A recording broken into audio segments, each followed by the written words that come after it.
Secrets, trust, worth.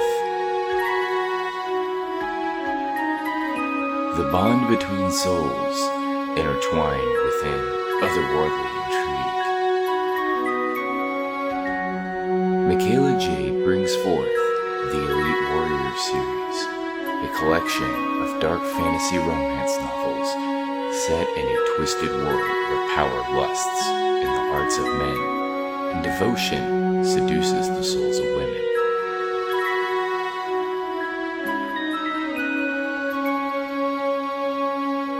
Warrior's Secret,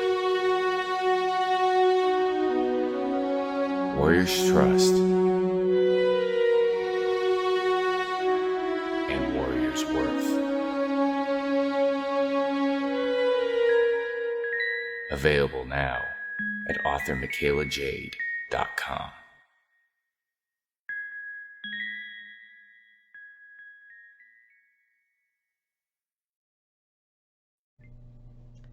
Hey guys, what is up? Author Michaela Jade here for another episode of Tidbits and Scribbles.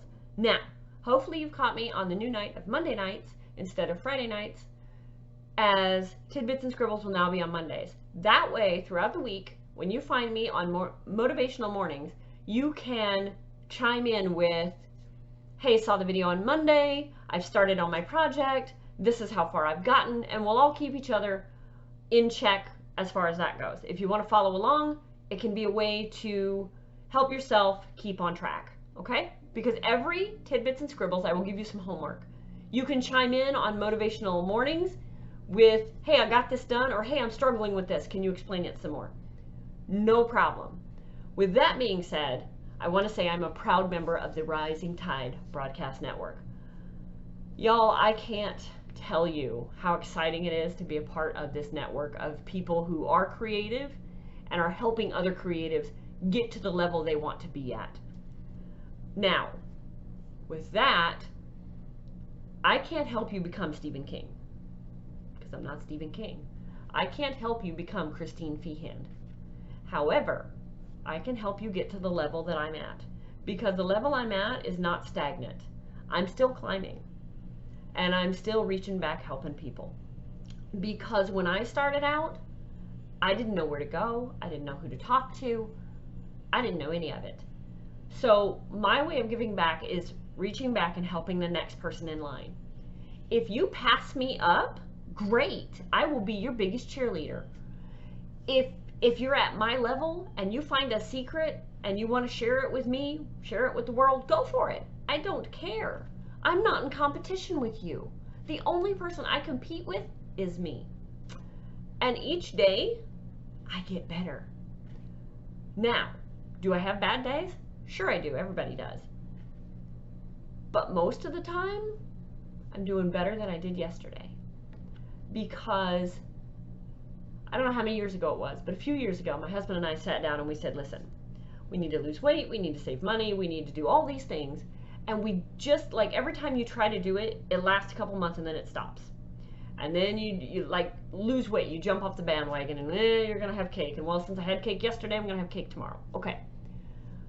The only thing that's ever worked for us is I'm gonna do better than I did yesterday. Now, that's not competing with I'm gonna do better than Sally did yesterday. It's better than I did yesterday. So when I say you're not my competition, sweetheart, you are not my competition. No. So, don't bring your competition to me. I don't care. Now, with Tidbits and Scribbles, we are climbing the ladder, like I said. Now we have sponsors. As you can see, not there, there. Keisha's name is up there on my whiteboard. The whiteboard is getting improved. We have one in the mail. Keisha is my sponsor. So, as my sponsor, I'm obligated to tell you, you should go find Keisha on Facebook. She also has a podcast now, Cryptid Crunch. You can find her through me on Facebook, or you can look up Keisha Acuff with Acuff Creations. She's an author, she's an artist, she's a podcaster. She is so rising tide, and I'm so glad that I met her. So check out all of Keisha's stuff. If you're interested in her artwork, let her know. She will tell you where to get it, how you can get it, and support local authors.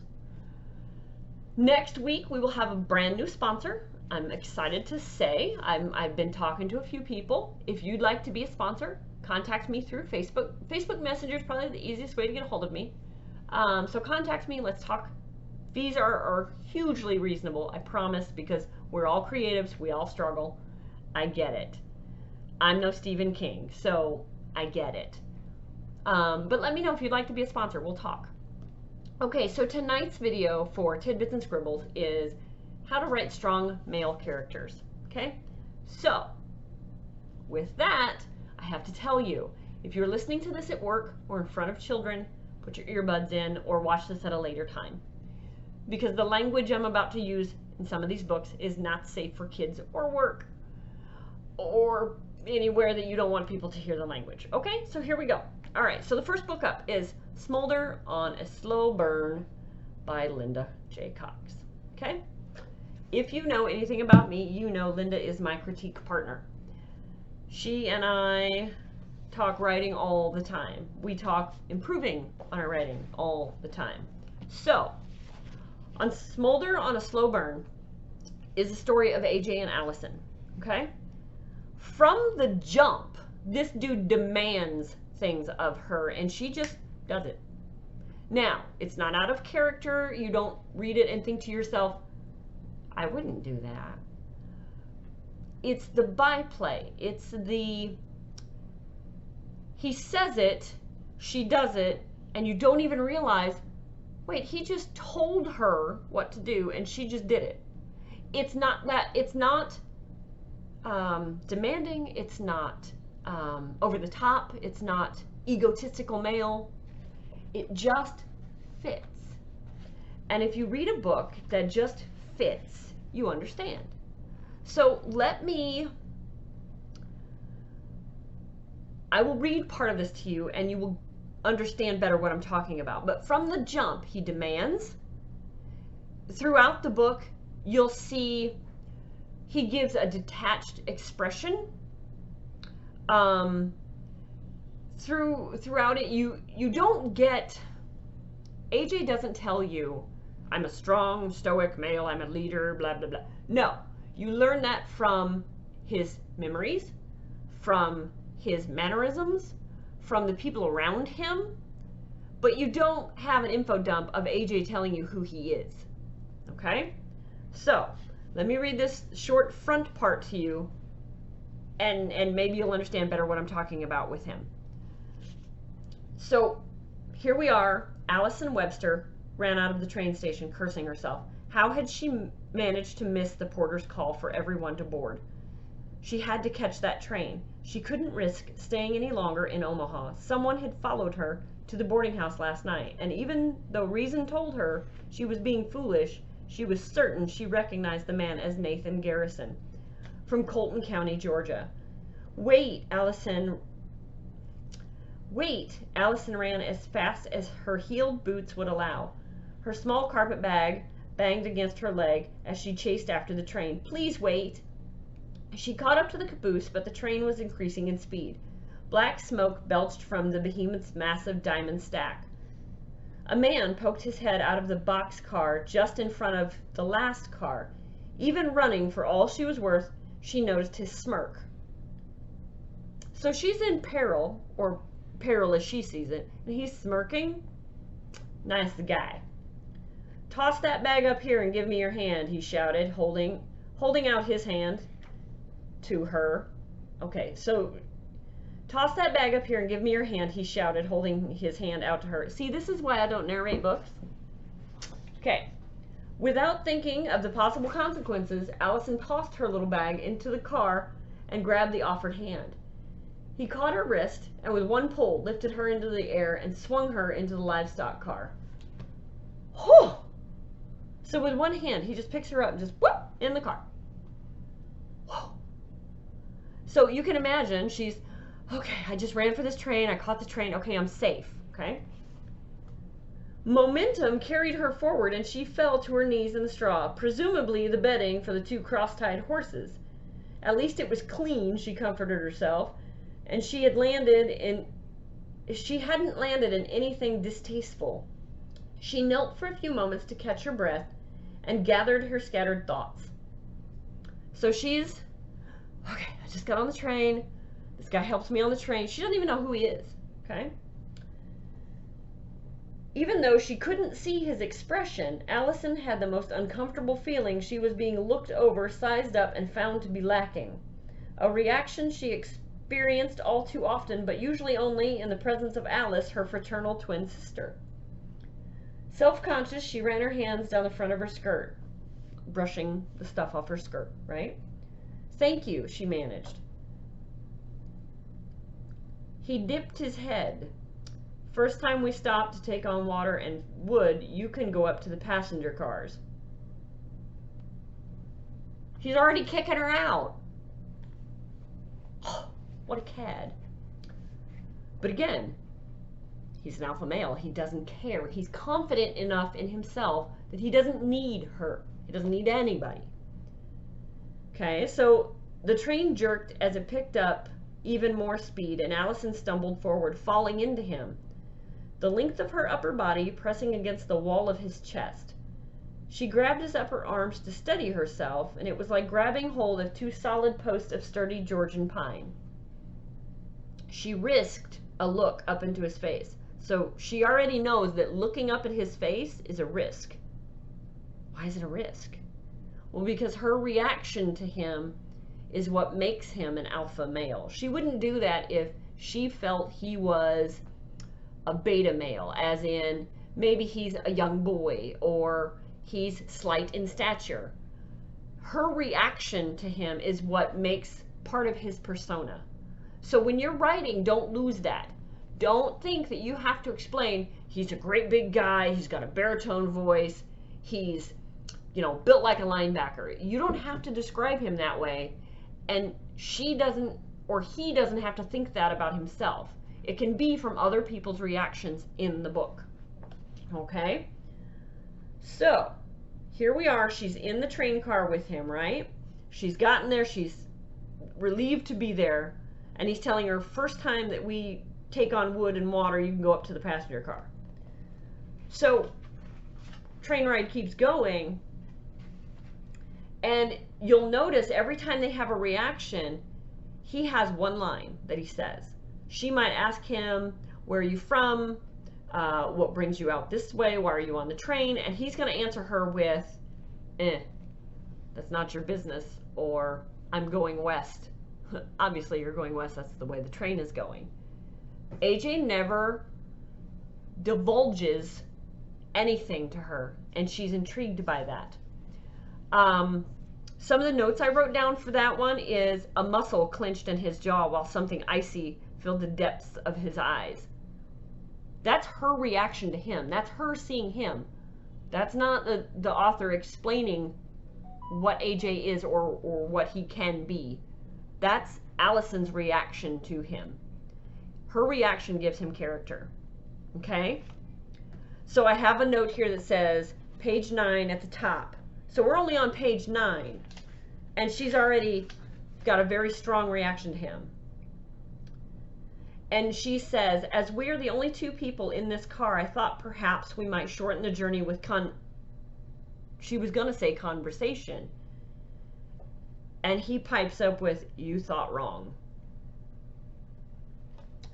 Back in the day, she would say, wow, that's really rude. Or she might think, that's rude. How can he be so rude? All I was trying to do was converse with him. Because he's an alpha male, he doesn't care.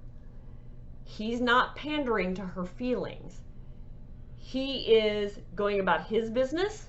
He figures she has her own business to attend to. It's not his business about her. Okay? So that's just one example of an alpha male, or how to write an alpha male.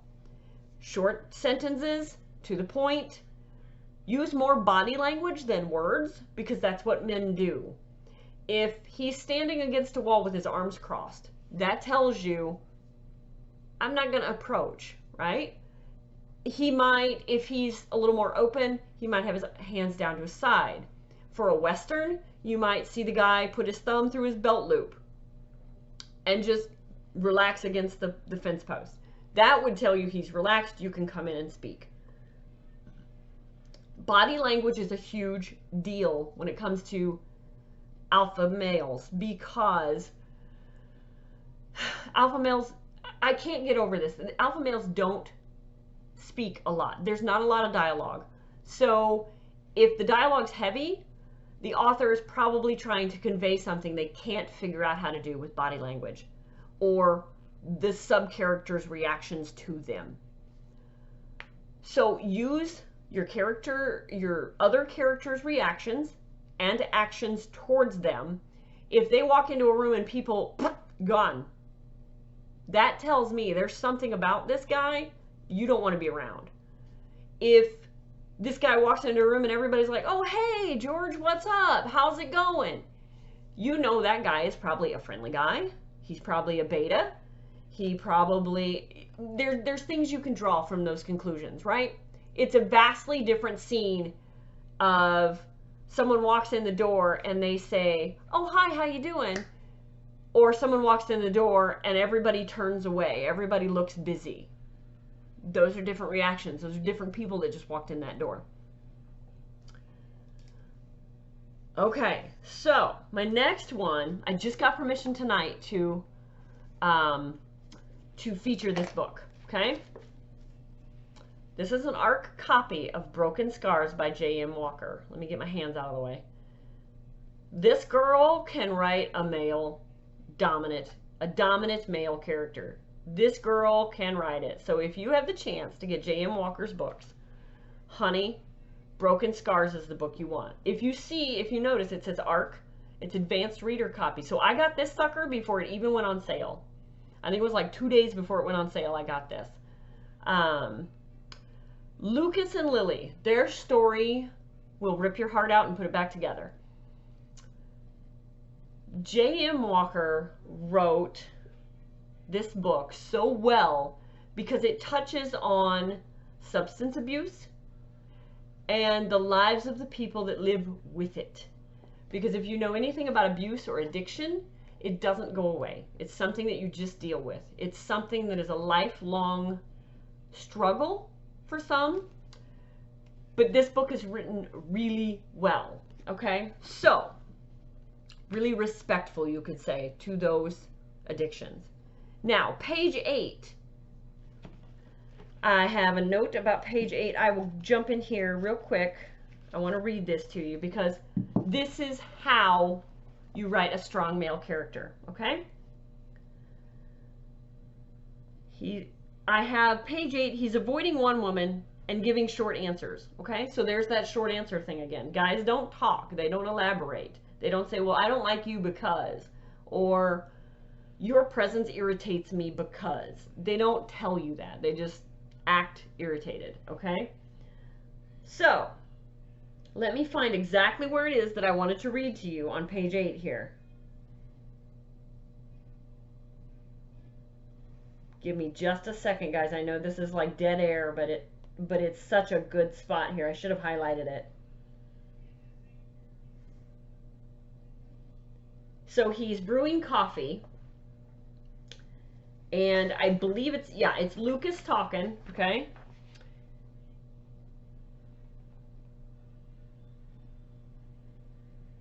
She was a tiny little thing, but curvy. So damn curvy it made my mouth water. My gaze popped back to her face. Her bright green eyes met mine. What? Nothing. I cleared my throat and went back to making the coffee. So he said one word. One word and she's pulled in. She's, wait a minute. Wait a minute. So he went back to his coffee. I lived for the stuff. So I made sure to have a little coffee area on the back counter. It was accessible whenever I needed a fix. Once it was finished brewing, I poured Lily a mug and handed it to her. Thank you, Lucas. She grabbed it from me and brought it to her mouth. She took a sip, letting out a low moan that shot right to the tip of my dick. Fuck me. I hadn't had this reaction over a woman in a long time, and when I did, it hadn't been often. I wasn't celibate, but it had been a while just the same. Sex for an addict could be a dangerous and lethal, especially with the woman I came across. I feel like I've heard of this place before, Lily said, interrupting thoughts going through my head. Oh? That's all he said. Oh? I leaned against the wall, taking a sip of my own coffee, black, just like hers, a woman after my own cold, lifeless heart. Has this place been in the paper before? Possibly. So he says, oh, and possibly. He's giving her almost nothing. I shrugged. I don't read the paper. There was enough shit going on in my head. I didn't need the terrors of the world adding to it. Okay? So he's given her almost the equivalent of 2 sentences. She says, I think I've seen it. Not sure. Lily glanced out the window. It looks like the storm's letting up. I followed her gaze, noticing the skies clearing. Too bad. So he says to her, I guess it is. Oh, wow, we almost got 3 sentences out of the guy. This is a strong male character. This is the male that doesn't care what you think. He doesn't care what the world thinks. He's in it for himself because of his past. But you get that from the rest of the book. You don't get it right here. You don't know why he's doing this or why he won't answer her questions with more detail. Lily placed her mug on the counter and jumped to the ground. I should head home. You should. I reached out to push a strand of hair behind her ear that had fallen from the pile on top of her head, but I thought better of it. So he's thinking. He's not talking. All he said was 2 words. That's it. She says, thank you for the coffee, Lucas. I nodded once and watched her leave my shop. He nodded. That's all he did. But you know that there's an inner struggle going on there. A pretty good inner struggle, I would say. So then, 2 paragraphs, 3. Yeah, 3 paragraphs. He's thinking. That's it. Okay? Then something happens. Okay? Opening the door, I leaned against the frame. You do know it's rude to show up to someone's house without calling first, right? So, new scene. Someone else is showing up at his door. This turns out to be a person that he doesn't like. She is rambling. She's telling him, here's what's going on, and I don't know what to do, and he's like, he's a tattoo artist, so he says, do you want some new ink? And she's like, no, I don't want that. He is giving her one-line answers or one-word answers. He doesn't like her. He's got his arms crossed in front of him. He's done. He doesn't want to talk to her. He says, or she's rambling and he says, don't. I gripped her shoulders. Whatever's going through your head right now, stop it. It says her pupils dilated and she said, please. He says, no, Lena, we're friends. That's it. And so then he's thinking for a whole nother paragraph. And it says, she pulled away from me, a lonely tear falling down her cheek. She says, I'm sorry. He says, don't be. I handed her the water before heading to my living room. Let's watch a movie and talk. She says, I hate fucking talking. He says, would you rather go to a meeting? He's not giving her anything. So then this woman leaves. This is a whole other scene of he's struggling with addiction. She's struggling with addiction from the past, right? He's giving her one line or one word. That's it. He's not elaborating. There's no flowy, like, man, I wish I could be your friend, but really or I wish I could be your lover, but I'm just your friend. No. He's not giving her any of that. He's giving her one line. No. Yes. You can leave. I don't care. These are strong male characters. Okay, there's another reference in here I wanted to give you guys. This woman has come to his apartment and she's throwing herself at him. And all he can think about is the other woman, the woman that he wants. So this male character, you might think, well, he's a strong alpha male. He's going to go for whatever woman throws herself at him. No, he's not. which makes him an even stronger male character. Because he's not going after just anybody. He wants Lily. Even if he doesn't know it yet. So then I'm all the way into page 19, because that was page 9. Page 19, 2 paragraphs in I've got. Look here. So 2 paragraphs in, he's talking to Lily about, how did you find me on the black web, the dark web? How did you find me? And he says, he likes doing crosswords, so they're talking about a crossword. I've got page 19, 2 paragraphs in. He's like, how did you find me? And she's going, I don't know what you're talking about. And he says, she says, I knew what he meant, but there was no way I was giving in that easily. I didn't know him. I may have been attracted to him, but I also wasn't stupid. He says, online, you cracked my firewalls. How? And she says, 10 down, because they're talking about the crossword puzzle. 10 down is, and he interrupts her. He says, Lily. And it says, Lily, he barked. So he's barking at her. And she just looks up at him and says, what? Like, she's not phased, nonplussed, doesn't care. His nostrils flared, his gaze followed the swipe of my tongue as it slid across my bottom lip. Answer the damn question, he demanded, his voice husky. So right there, the author is telling you he's demanding and his voice is husky. Something is happening inside him and you're seeing it through Lily's eyes. But she's also not bothered by it. Or at least she's not showing him she's bothered by it. She says, I leaned back, crossing my arms under my chest. Ask me nicely. His jaw clenched. Lily saw his jaw clench. And he says, Lily?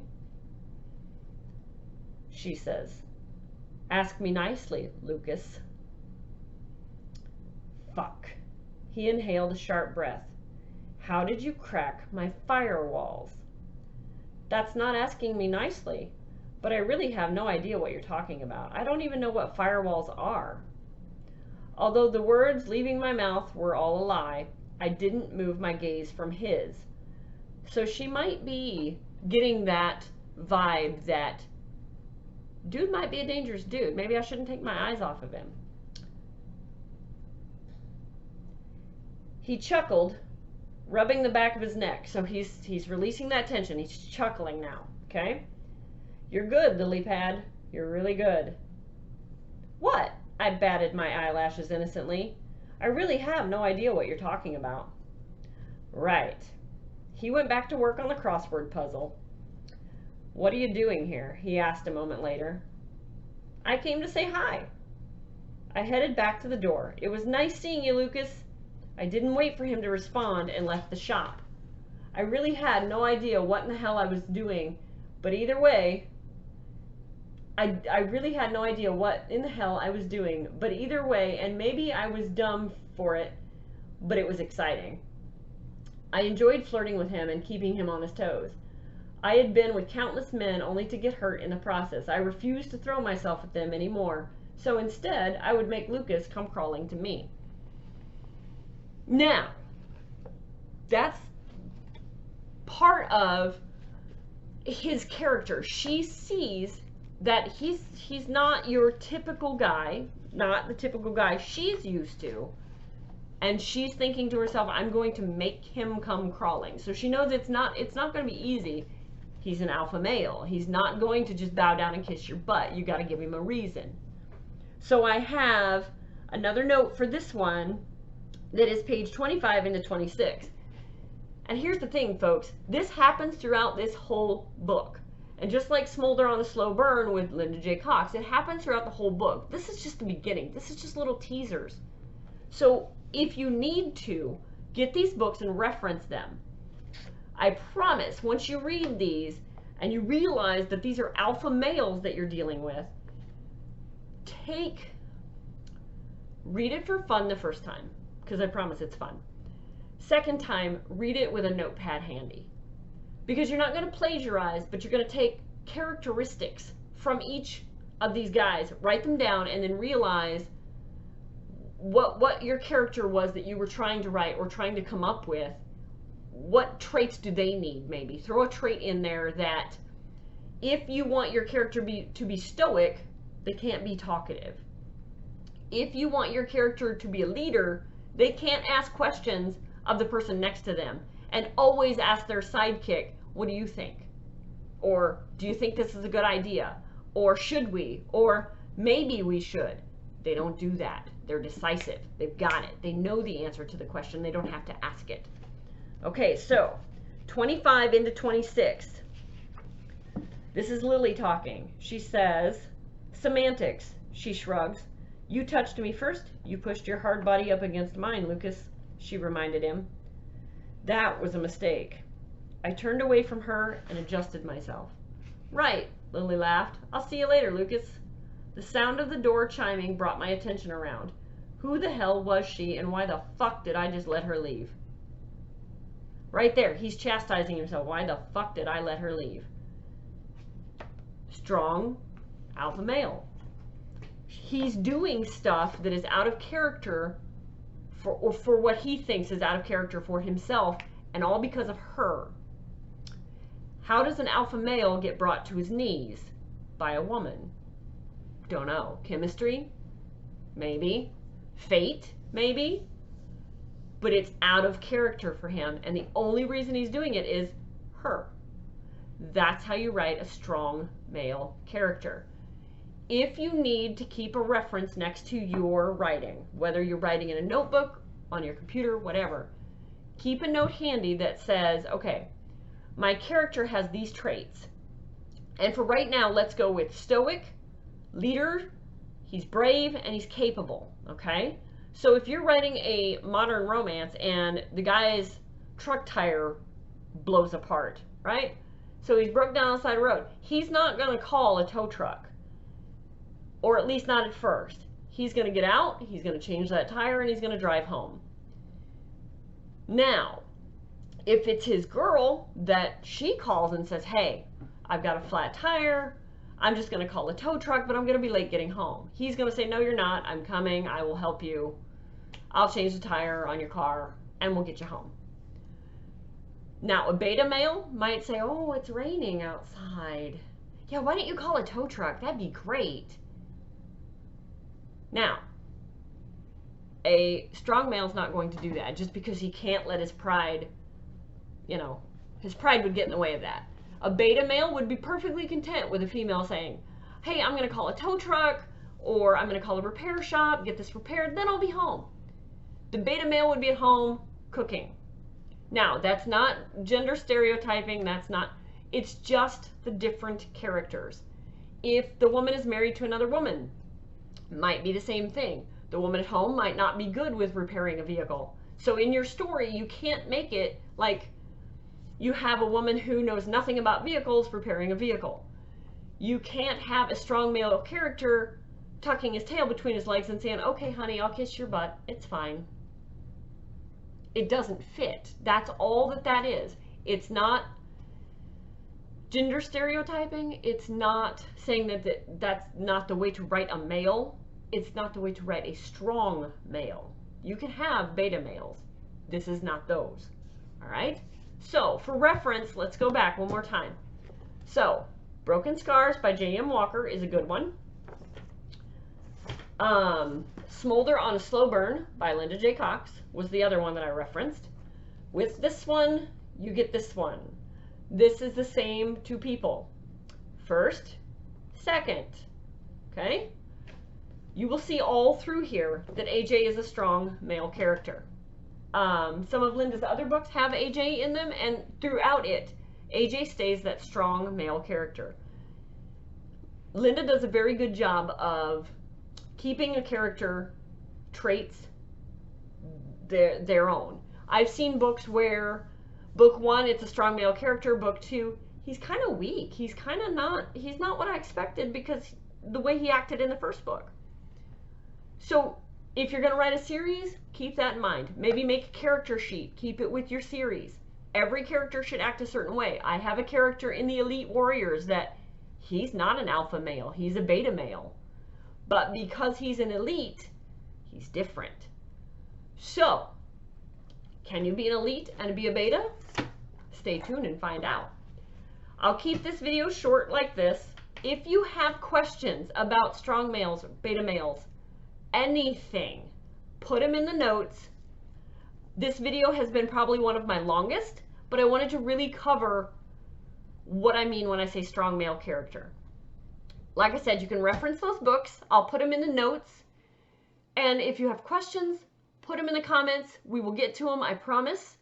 If you need something answered quicker, find me on Facebook Messenger. And I will answer your questions just as quickly as I can. And I will catch you guys on the flip-flop.